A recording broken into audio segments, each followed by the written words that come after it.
This is a Commodore News Update. Welcome to this Commodore News Update for Monday, March 15th. I'm Tarquin Collette. Today marks the first day in over a year that students are back in school. Elementary schools began a hybrid schedule today, and a select group of students at Maury reported back to school today.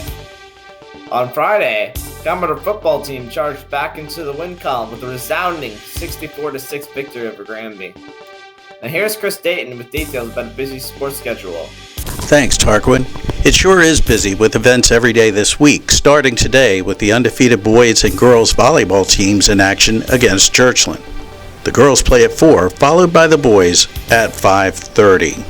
Tomorrow, the JV field hockey team hosts Norview at Powhatan Field. Game time is 4 p.m. On Wednesday, the boys and girls cross-country teams will run in the 3rd District meet. Races begin at 3:30. The boys volleyball team will host Booker T here at Maury. Game time 4 p.m. The field hockey team resumes its schedule against Churchland. The match begins at 5:30 at Powhatan Field. On Thursday, the golf team kicks off its season with a district match at Ocean View. Tee time is 2 p.m. Finally, the JV football team kicks into action with a game against Churchland. Kickoff is 6 p.m. at Churchland. Back to you, Tarquin. Thanks, Chris. Now here's what's happening at MHS.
Finally, the 2021 Commodore is on sale. Check the Maury website for details, and their classmen can submit selfies to be used as portraits. Otherwise, your picture from last year will be used. You're up to date for Monday, the Ides of March. I'm Tarquin Collette. Have a great day. This has been a Commodore News Update.